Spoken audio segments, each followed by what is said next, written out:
Okay, so I'm going to do the Apple tool, and I'm going to go slowly at first, and then I'm going to show how quickly you can get with this stuff, and it really becomes a pretty good tool when you get really fast with it. And I'll do the Twitter logo as well. So a lot of this is cusp points, although I see, looking at the illustration, I see a couple of smooth points. You can tell sometimes smooth points aren't always really obvious, but the line is going to kind of change directions. So like down here, I know that I'm going to need another point somewhere at the butt of the apple. And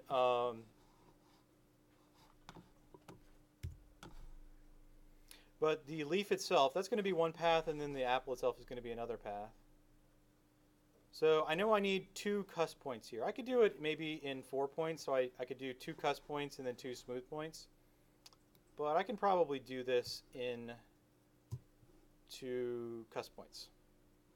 So I'm going to preempt myself and actually, nah, I'm just going to drag it out like that. You don't have to. Sometimes you can preemptively just break those handles, but I'm not going to bother. And incidentally, I just held down the Alt key to do that. So I'll click and drag, and I know I'm going to put another point at the bottom of the seed, right? So roughly about a third. I don't have to get this perfect. I probably won't. Click and drag, and there's my line. Of course, I need a cusp point, so what do I do before I let go of the mouse button? Holding down the Alt key, clicking and dragging. So I'm going to turn into like the Bob Ross of pen tools someday. Of course, here's our problem again that we encountered, that when closing paths, you're gonna have to redraw that line, and it's gonna remember if it had a smooth or cusp point. If I simply, oops, you know what I'll have to do? I'll have to click and drag out, dang it. I'll have to click and drag that one out and then break it. Does that make sense? So what I did was when I closed this part, I clicked and dragged, and this is kind of weird actually. I had to click and drag down to redraw this handle. And then once I got this one into position, then I held down the Alt key, and then it allowed me to recreate that handle. That was a little weird. Actually, you know what? When I draw these things, I usually do that, and that will help me later on, because when I redraw this, it's going to not make me do that. Just kind of two different ways to work. It's just kind of, I really wish it wouldn't do that actually. Whenever you close a path, it makes you redraw the handles. So let's do the apple. I see a couple of curved and smooth points. This is definitely a cusp point. And remember, I'm going to drag whenever I do this, I need to drag in a clockwise direction. Remember, or decide which way you're going to drag and work that direction. In this case, I'm going to go clockwise. So I'm going to kind of preempt myself, and I know that I'm going to have a line go out that way, so I'm just going to put it out there somewhere. I'm going to have to end up redrawing it anyway, so it doesn't really matter too much. And then I'll hold down the Alt key, and this is just part of that ellipse, so I'm probably going to put a smooth point right about here. You could do it without it, but I'll go ahead and do it just for, and I'll click and drag, and I want about a third out like that. And this, figuring out where those Bezier handles go, that's just going to take practice. The 1/3 rule is just there to help you, but there's no way you're really going to figure it out. At least Illustrator, in CS6, it didn't give you this little line that would help you out, but at least this one does. And I'll click and drag out about a third. Now I need a cusp point, so holding down the Alt key, breaking that handle. And I'm going to need another smooth point about right here. I'll put another smooth point up here. So this is very similar. You'll notice that there's like very similar things going on. Up a few of these, in terms like up a few in the exercises, there's a line that's sort of just like a wave. Well, look what I'm doing. I'm just recreating that wave as part of this object. So when you do the wave, it will help you do this one. Danielson. Everything is connected. Now I way overdrew. I could undo it, but you know what? It's going to be a lot easier to fix it later on. I kind of overdrew that one Bezier handle. I'm just going to go back and fix it. Clicking and dragging. Again, the same wave pattern over again.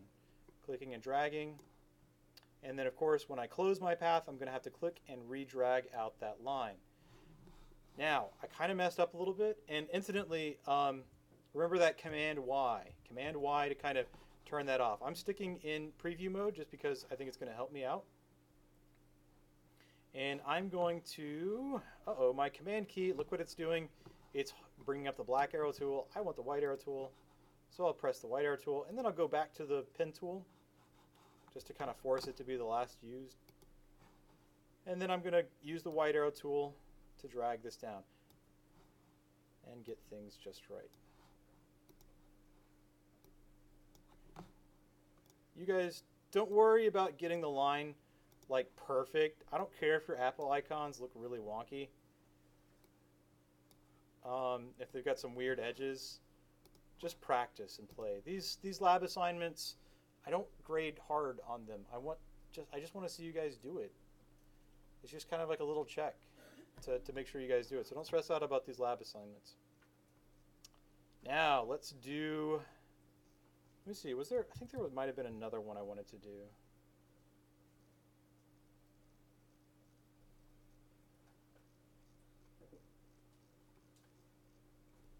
Let's do the Twitter one right quick. And I see a lot of cuss points, honestly. With this one, you could pretty much do it with just cuss points. You might want to use a smooth point along this line right here. I definitely don't see any corner points, right? I don't see, like, every point there is a curve after it, right? And I might be able to get away with, one cuss point where it doesn't have a Bezier handle extending from it.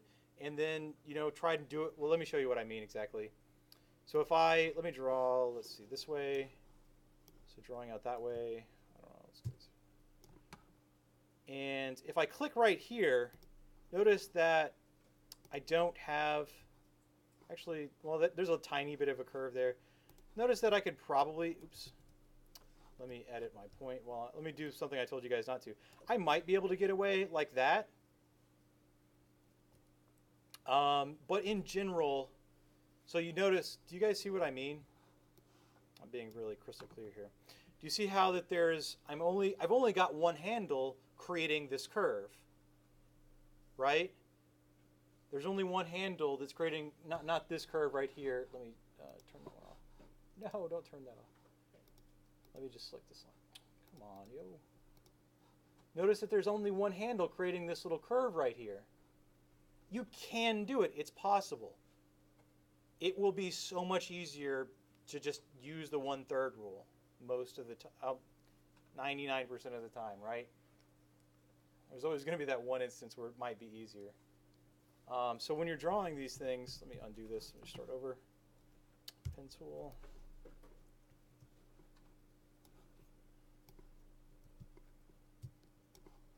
It's a lot better to create 2 Bezier handles to create a curve rather than 1.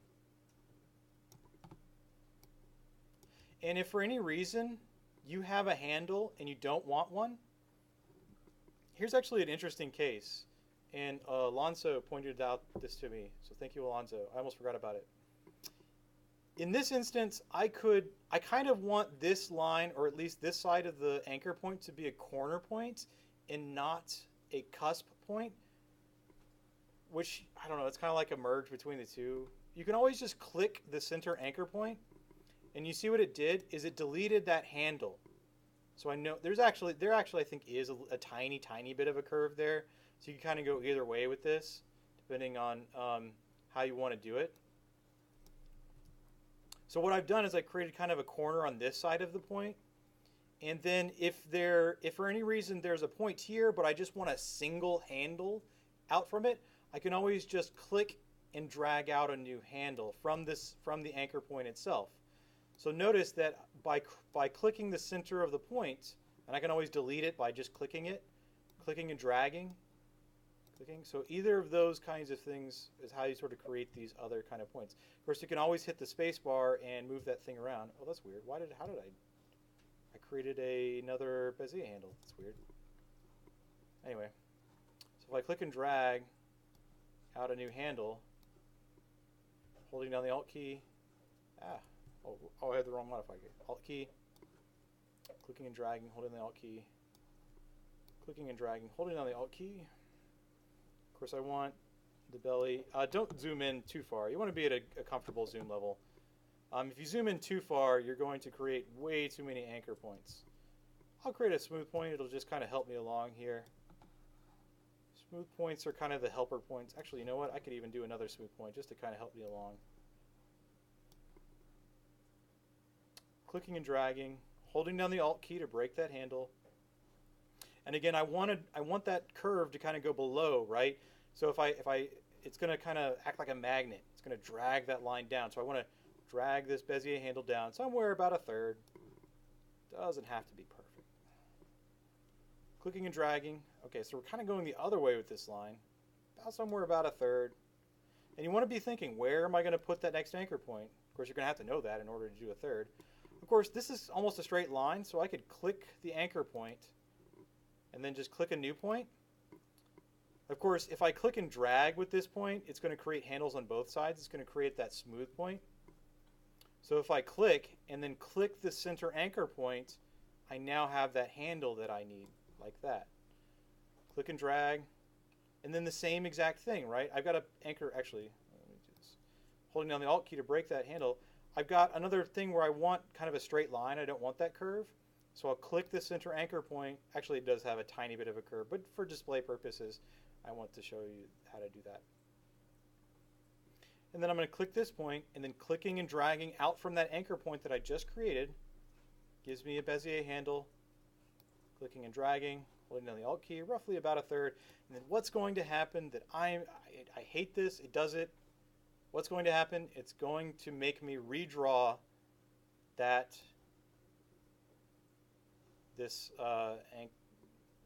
so holding down the, so I redraw, or let's see, just to show you guys.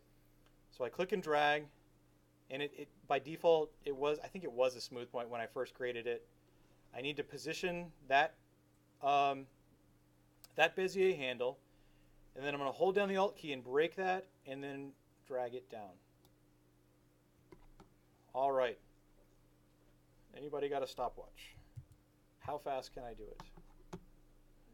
Ready, go.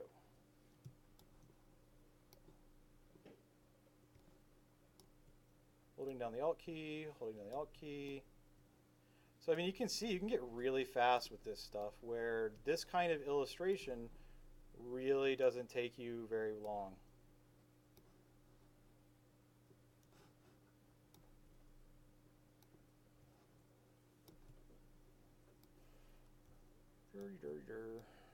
Holding down the Alt key, holding down the Alt key. And at this point, like, it's all just muscle memory with me. Like, I did, you know, with me, well, oh, man, I hate that I do that. About a third, and there you go. So, and I might go back in here, fix a few anchor points, kind of get these Bezier handles to look just right. Oh, they've added some stuff in here that I don't know about. No. That's so irritating. Go away. No, I don't want this. They've added some kind of weird thing in there. Anyway. Let's see. I could use, you know what I could do? I could grab the convert anchor point tool, and that will. Why is it? They've added something new in here that I don't know about. But anyway, I'm going to go and stop the recording.